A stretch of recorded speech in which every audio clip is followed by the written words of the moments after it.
माँ की कहानी सुनने के साथ साथ चैनल को सब्सक्राइब कर दें ताकि हमेशा नई कहानी आपके लिए लाती रहूं। एक गांव में एक गरीब परिवार रहता था।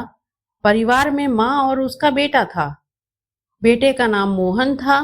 मोहन बहुत ही इंटेलिजेंट छात्र था। उसे पढ़ाई में बहुत मन लगता था। वह हमेशा अपने माता पिता की मदद करता था। एक दिन मोहन की माँ बीमार पड़ गई। उसे अस्पताल में भर्ती करवाना पड़ा। मोहन बहुत चिंतित था। वह अपनी माँ के लिए बहुत दुखी था। वह रात दिन अपनी माँ के लिए प्रार्थना करता रहता था। मोहन की माँ का इलाज जारी था, लेकिन उसकी तबीयत में कोई सुधार नहीं हो रहा था। डॉक्टरों ने कहा कि मोहन की माँ की स्थिति बहुत ही नाजुक है। मोहन की माँ को पता था कि वह मरने वाली है। उसने मोहन को बुलाया और कहा, बेटा, मैं अगर मर भी गई, लेकिन तुम घबराना मत। तुम पढ़ाई में ध्यान देना और एक डॉक्टर बनना ताकि तुम लोगों की मदद कर सको। मोहन की माँ की बात सुनकर उसकी आंखों से आंसू बहने लगे।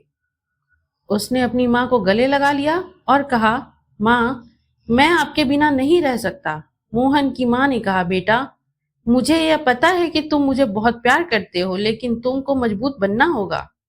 तुम्हें मेरे सपनों को पूरा करना होगा। मोहन की माँ की बात सुनकर मोहन का मन मजबूत हो उठा। उसने अपनी माँ को वादा किया कि वह एक डॉक्टर बनेगा और लोगों की मदद करेगा। मोहन की माँ की मृत्यु हो गई। मोहन बहुत दुखी था, लेकिन उसने अपने वादे को नहीं भूला। उसने पढ़ाई में और भी मेहनत की। मोहन ने कड़ी मेहनत करके डॉक्टरी की पढ़ाई पूरी की। वह एक अच्छा डॉक्टर बना। वह गरीबों और जरूरतमंदों को मुफ्त में सेवा करता था। एक दिन मोहन एक गरीब परिवार के बच्चे का इलाज कर रहा था। बच्चा बहुत बीमार था। डॉक्टर मोहन ने बच्चे का इलाज किया, लेकिन बच्चे की हालत में सुधार नहीं हो रहा था। डॉक्टर मोहन बहुत चिंतित था। वह सोच रहा था कि वह क्या करे। तभी उसे अपनी माँ की बात याद आ गई। अपनी माँ की बात याद करके डॉक्टर मोहन का मन मजबूत हो गया। उसने बच्चे का इलाज जारी रखा। आखिरकार डॉक्टर मोहन के इलाज से बच्चे की जान बच गई।